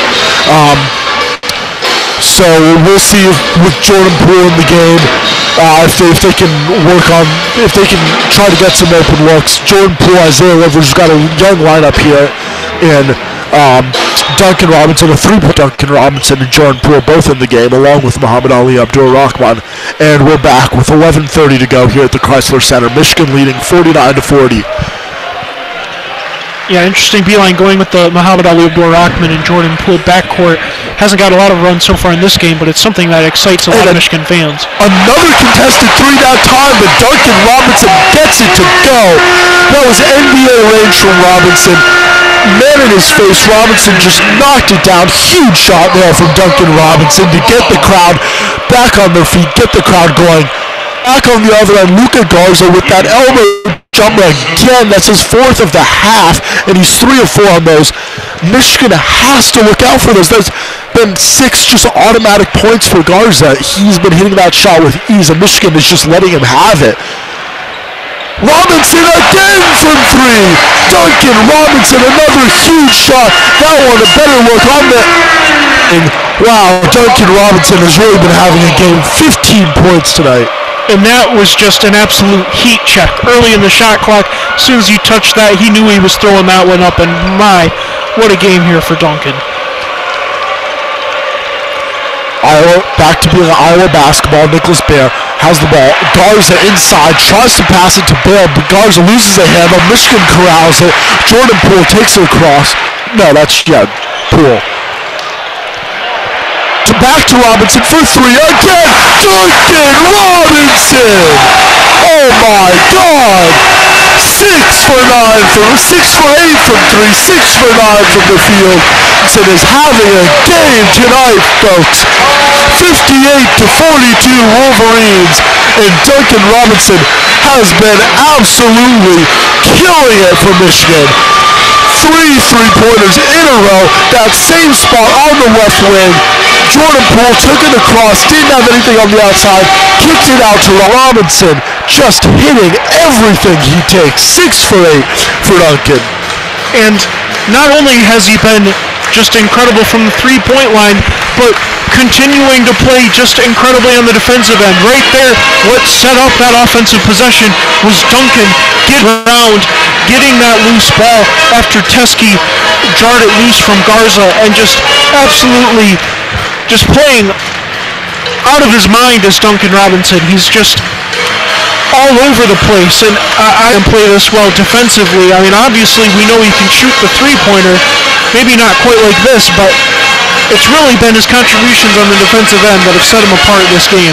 Yeah, absolutely. I mean, that was what caused Duncan Robinson to lose his starting job earlier in the season to Isaiah Livers initially, is that Livers provided that defensive boost that Robinson didn't. And that this has been such a defense-centric Michigan team is that, you see Beeline making those changes to put his best defensive five out on the floor at all times. And if Robinson's going to play defensively like this, then he's going to earn his spot right back into the starting lineup. Tonight he has 22 minutes to Livers 13, only deserved, playing great on the defensive end, and of course hitting those threes like we know he can, but he is absolutely on fire. But you mentioned it, Nate. How about that defensive play from John Teskey? We didn't give enough credit to that. Luka Garza had been just absolutely dominating Michigan for a while there, and he was trying to force a pass inside to I believe it was Nicholas Bear. He had just collected the ball on the on the wing, and he was collecting the ball to try to get it on the inside. Ski just tipped it away, forced the turnover. Iowa's been careless with the ball, and Teskey taking advantage to force the turnover and get it to Poole to get the transition bucket to Robinson. Yeah, and that's been just an absolutely, it's always a strong Michigan teams winning the turnover battle, but so far they've just been absolutely stellar taking care of the ball ever since those first about 3 or so minutes into the game, with the 3 quick turnovers. To only have 6 for the entire game is just absolutely insane. Forced 14 for Iowa. Obviously Iowa's had some struggles taking care of the ball overall throughout the season, but Michigan's really putting some pressure on them, jumping into passing lanes, pressuring them on the perimeter, and it's really paying off well for them.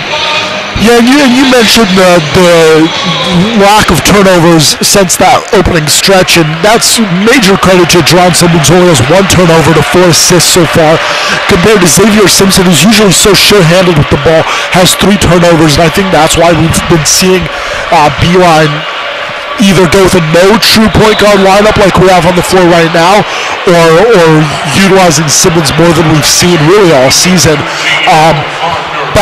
The game is back from the extended timeout. Iowa's first possession back. Luka Garza again fouled, going to his right, was knocked down, and he'll be going to the line for 2.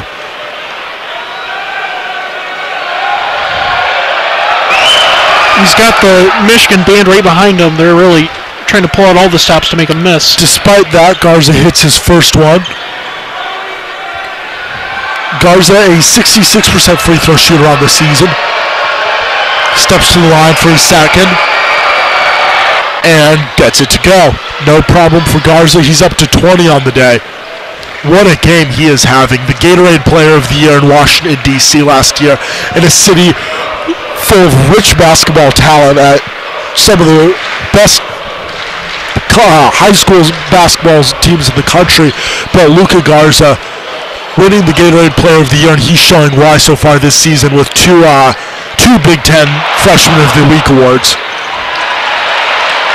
Michigan gets the offensive rebound. It's to Rockman. Rockman cuts in, easy bucket for Rockman. Great move, puts Michigan back up by 16. Garza on the other end takes the three just long, and that'll be Isaiah Livers on the rebound. It was a little bit of a hairy rebound, long rebound, but Livers was able to corral it. Rockman is really taking the point guard role. A lot of people have been interested to see what Michigan would look like with Rockman as the primary ball handler, and we're getting a look now. It's Jordan Poole, on the outside now. Gets it into Wagner, can't get it to go. Garza should have had the rebound. No one around him, but couldn't corral it. It'll be out of bounds. Michigan basketball with 8:40 to go. Wolverines up 60-44. Yeah, and again, what makes Muhammad Ali Abdur-Rahman at the point work is that Poole, when he's playing alongside him at the two, really has the ability to create as well. He tries to be a little bit too flashy sometimes, like right there, he sent the ball right to Mo Wagner's chest. It was a little too much on it. Mo had a bit of a time just holding on to that ball. It's Michigan basketball, 22 seconds on the shot clock. Robinson still in the game, gets it to Wagner. Inside, Wagner working on Garza. Doesn't get anything on that one. Easy rebound for Iowa. Oh, wow. Isaiah Livers with the rejection on Maishi Daly. Daly got the rebound, was trying to go coast to coast, but Livers was having none of it, swatted that out of the air, and that'll be Michigan basketball. It went, I guess, back off of Daly, and it'll be Jordan Poole inbounding to Xavier Simpson, who's checked back into the game for Muhammad Ali Abdur-Rahman. Back to the traditional lineup, which is the original starting lineup with Jordan Poole in for Charles Simpson. Poole pulls up from three, bad look, contested, doesn't get it to go. And it's Cook on the rebound for Iowa, taking it across. Yeah, pretty much all of Poole's shots so far this game have been ill-advised. Theme for Poole, ever since that pool party game against Minnesota, he's been that's what Jordan Poole brings to his table. He's fearless, but the last couple games he's taken that to another level, and not in a good way. He's been taking too many bad looks, just trying to do too much. He's a freshman spark off the bench, and I think he needs to recognize that role, that his role is to be an offensive threat, but not to be the number one guy for Michigan's offense. Especially, Duncan Robinson hit those 3 threes absolutely on fire, and they haven't gotten the ball back to him because Jordan Poole's been trying to do too much. They have been giving the ball into Wagner a couple times, which I do like to see. I don't think Michigan gets the ball into the post to Wagner enough, considering that he's one of the best big men in the conference. So that's good to see him working on Garza down low, especially since Garza has 4 fouls now. So working down low on Garza got him that 4th foul, got him out of the game, and that's going to be huge for Michigan to having him out of the game, because he's been Iowa's best player by a landslide so far. Yeah, I would say it's the under 8-minute media timeout right now. It's the clock. Michigan getting a pretty commanding lead here now. They're up 60-44, and looking like they're going to have a pretty comfortable time closing this one out. Garza with the 4 fouls, that's big. He's been pretty much their entire offense here in the second half. Teske was doing a pretty good job on the defensive end on him. Certainly better than Mo Wagner was doing at the start of the second half. But really, all Michigan needs to do to close out this game is just take care of the ball, maybe milk the shot clock a little bit. But it's tough when you have players like Poole, dribbling around, taking 3-point shots off the dribble. What was really getting Michigan going there, what opened this game up, was Duncan Robinson's threes, and those threes all came the offense. He's catching and shooting. That's what Michigan needs, is get the ball, passing it around, get it zipping around, so then someone can catch and shoot. Yeah, Michigan, as I said earlier, leads the Big Ten in percentage of their shots that are three-pointers, but that's not because they're Oklahoma with Trae Young or something like that. That's because BYU is built around getting deeper in the shot clock until you get an open, and waiting until you get an open look from three. And Michigan's offense right now, especially Jordan Poole, really has to buy into that and wait for those open looks instead of thinking, yeah, we're a three-point shooting team. You're a three-point shooting team because you get open looks from three, not because you just force them up.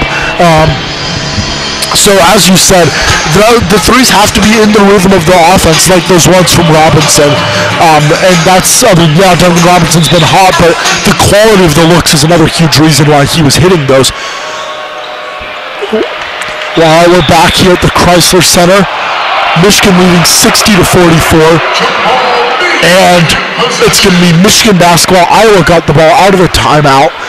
Tried to get up a look, but was unable to, and it was a tie-up. I believe it was Matthews that forced the tie-up, and so it'll be Michigan basketball. Possession arrow goes to the Wolverines. Simpson takes it across, and now it'll be Matthews back. Despite being 2 for 12, he sat out for a while there for Jordan Poole and Duncan Robinson and a whole host of guys, but Matthews back in the game, working to Robinson. Robinson working on the right side, back to Matthews at the top, pulls up for three. Short, bad look, but only 5 seconds left on the shot clock. Not much that Matthews could do there, but he's 2 for 13 now. Matthews really needs to figure it out today, but back on the other end, Iowa gets an and one through Tyler Cook. The foul on Duncan Robinson down low. Robinson's been playing good defense today. Just tried to do too much there, and clear foul there on Cook down low as Cook gets it to go. Yeah, and Duncan's been winning the matchup down low, surprisingly, but you're not going to stop Tyler Cook every time with his back to the basket. Yeah, and Cook, the 66% free throw shooter of the year, gets it to go. Cuts the lead to 13.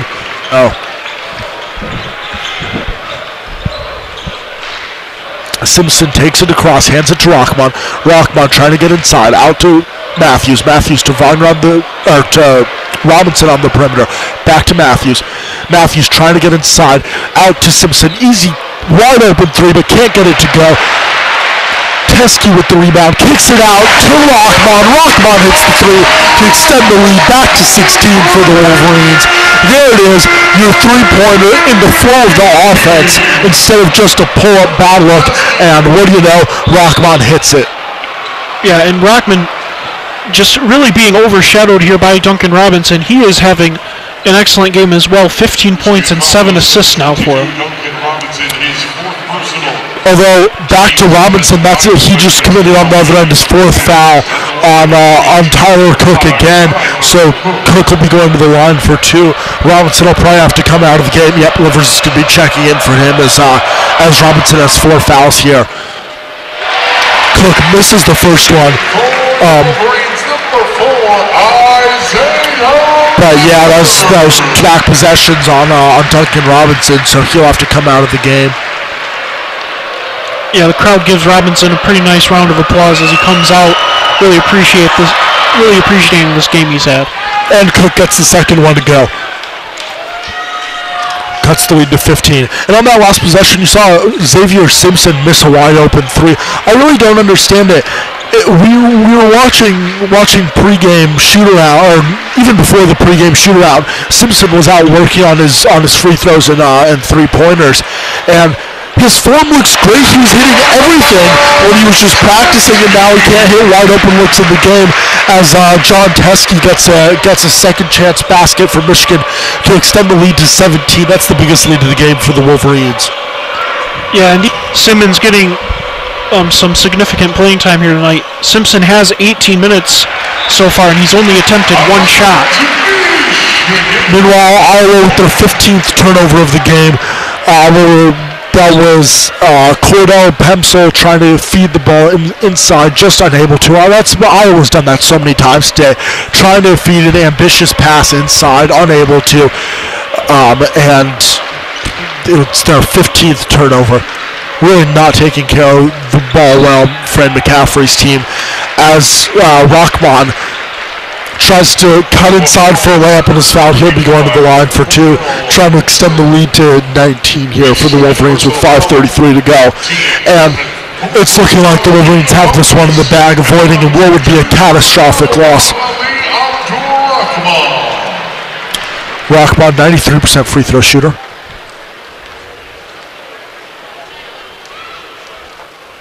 And again, Muhammad Ali Abdur-Rahman misses from the line. Uncharacteristic, we want to say, but in the last couple of games, that's been characteristic. Too many 1-for-2 trips for what should be Michigan's one reliable free throw shooter, along with Duncan Robinson, I guess. Yeah, and really, like 93% free throw shooter. Excuse me, I've been saying 93% for Rockman the whole time. I was mixing that up with Duncan Robinson. Rockman, thanks to his recent slide, is down to an 80% free throw shooter, but he was up above 90 early in the season. Before coming into today's game, he was 60 of 75 from the line. He must have been 50 for 55. Not quite, but that's an exaggeration. But he's really been struggling recently as he gets the second one to go, and then on the other end, Iowa gets an and one. I was looking at my stats. I missed it. That must have been Isaiah Moss will be heading to the line.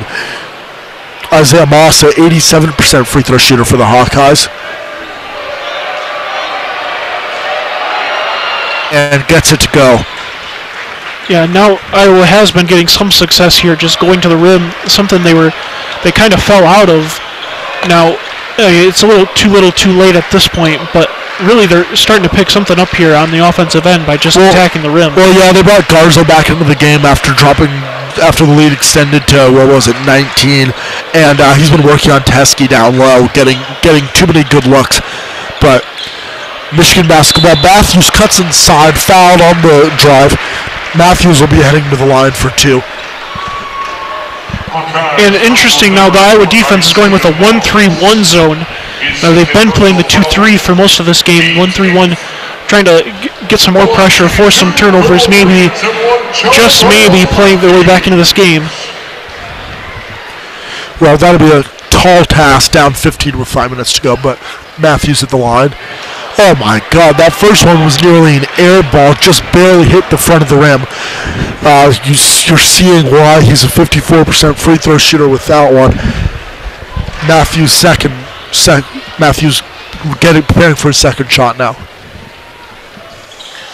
And that one is long. First one was short, second one was long. 2 for 4 from the line for Matthews. I thought he was making strides after his 2-for-2 trip earlier, but neither of those were anywhere close from Charles Matthews. Iowa ball. Tyler Cook working inside. Great defense from Isaiah Livers, prevents the basket.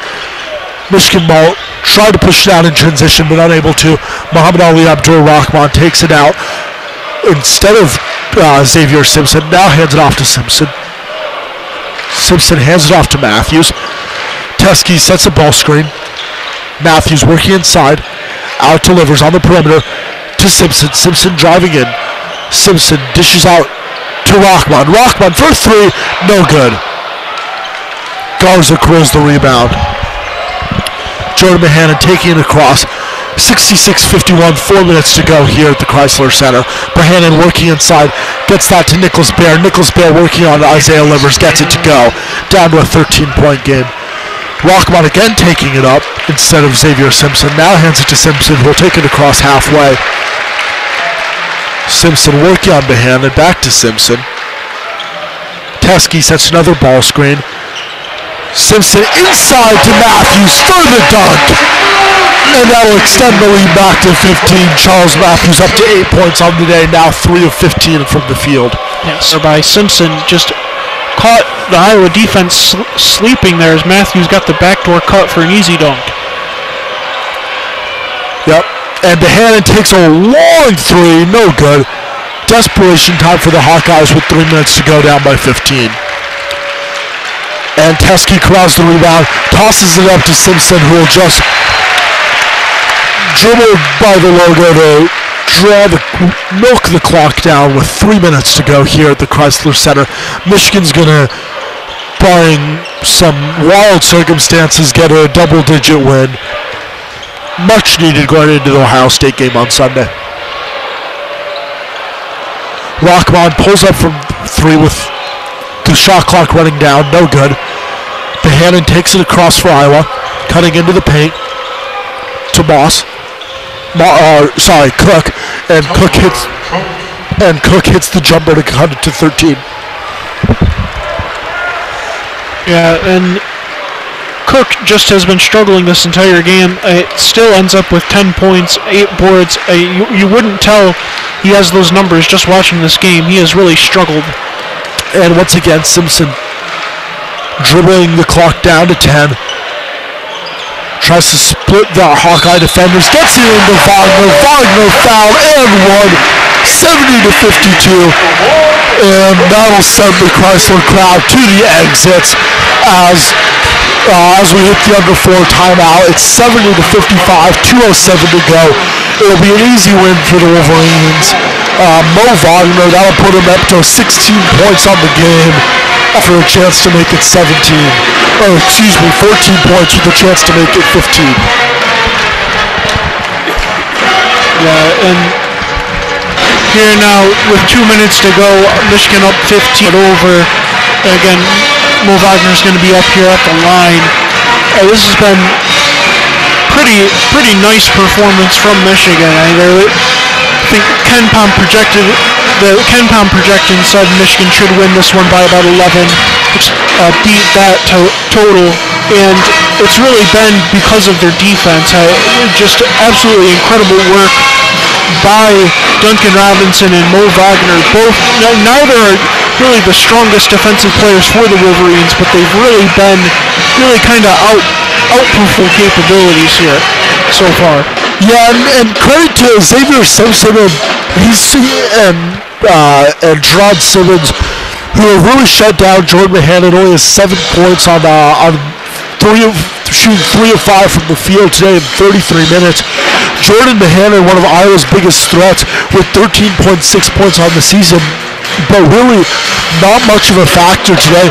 Iowa's only offensive threat has been Luka Garza, who has looked really good down low against whether it's been Wagner or Teskey. But other than that, one slight weakness in Michigan's defense, they've played a really solid game. As you said, Robinson has been huge in preventing any sort of anything from off 2 for 10 from 3, but shutting down Bohannon has been huge because he's Iowa's second best player behind Cook, who's also not played a very good game, only 10 points tonight. So really shutting down those two guys, Bohannon and Cook, has been key to Michigan's success today, because Iowa, while they are at the bottom of the Big Ten right now, their offensive efficiency numbers are not bad. Their offensive efficiency is essentially the same as Michigan. It's ahead of teams like Penn State and Nebraska, who have been much better than the Hawkeyes. It's really the Hawkeyes' huge weakness this year, and so Michigan's ability to shut down not a great but certainly a competent offensive team has been a really good sign going into what's going to be an absolutely massive game against Ohio State on Sunday. Yeah, and that's true. I did expect, Iowa's got themselves into shootouts the last few games here. Even against Michigan State, they put up the points, I believe, and really that's a remarkable amount of points to score, especially now Michigan's held them to 55. And now on the Jumbotron, they're showing Spike Albrecht is here, sitting courtside. I had no idea. He gets from the remaining crowd here in Crisler, a Michigan Wolverine legend for the incredible 2013 tournament run. And I said that was Wagner earlier. It was actually Teskey who drew the and one before the timeout. He misses his free throw. 2 minutes to go. The clock winds under 2 minutes. As you said earlier, yeah, Iowa pushed Michigan State to the absolute brink last Tuesday. Lost 96-93. So this is an offense that can put up points. They put up 94 on Minnesota, 84 on Nebraska, 85 on Wisconsin. So it's been a really good good sign from the Wolverines that they've held this team to 55 points here with 1:53 to go. And Isaiah Moss heading to the line. Moss hits his first one. Yeah, and plus, just the way the game started out, you thought that Iowa was going to make Michigan play fast, play out of their comfort zone, but Michigan was really able to right the ship after a bad first about 5 minutes and really dictated the pace of this game and really thoroughly dominated Iowa. And once again, Simpson just running the clock down. Iowa too far back to foul here with 1:36 to go. Simpson now getting something going. To Matthews, delivers in the corner, back to Matthews. Matthews cutting inside, gets the dunk. And that'll push it to a 15-point game.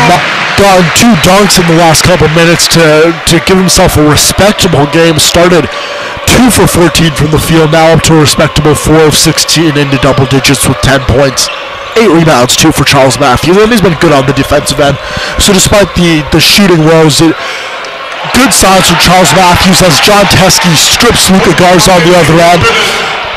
Getting it to Simpson in transition, flips it to Rockmon, not for the alley-oop, but for the lob, and to a 17-point game here for the 17-point lead here for the Wolverines.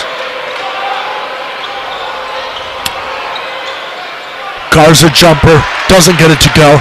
Teskey with the rebound, hands it to Rockmon, and that'll just about do it here at the Crisler Center. 34 seconds to go. They won't be able to run the shot clock, or to run the game clock out, but they'll be able to get it down to about 12 seconds left. I don't even know if the Wolverines are going to put up a shot here. 74-57 Michigan.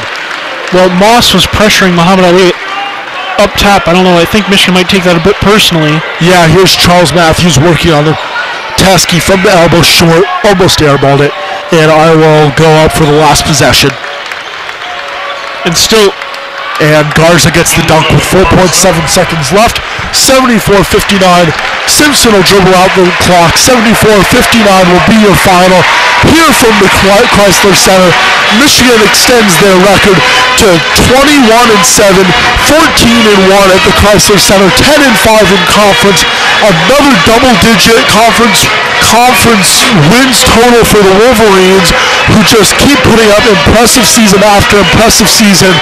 And now with by far their biggest opportunity for a bad loss out of the way, the Wolverines are going to be looking toward March Sunday against Ohio State. That game will be live on WCBN 88.3 Ann Arbor. You can catch it on our website or on air. So that'll be exciting for what's going to be an absolutely huge game for Michigan. A win in that one would not only lock up a tourney bid, but really put Michigan looking up toward that 5 or 6 line from that 8 line that they're at currently. Right now they'd be 1 seed probably in the second round. If they can beat Ohio State, they'll all but lock up the 5 seed in the Big Ten tournament and be in a really good position for solid seeding come March. Yeah, big win here for Michigan. They really needed to win this one. I came in here, took care of business, and that's what you like to see out of a team that normally plays down to their competition. Yeah, exactly. That's just what you need to see. The last 2 games, double-digit wins against Iowa and Wisconsin, really helping make up for the lackadaisical performance that Michigan had against inferior opponents like Northwestern and Minnesota in the preceding games. So really good sign to see Michigan not playing down to their competition, and hopefully they'll be able to play up to their competition against Ohio State on Sunday. Nope. All right. Well, that'll be all from here, from Crisler. Have a good night and a go blue. Go blue.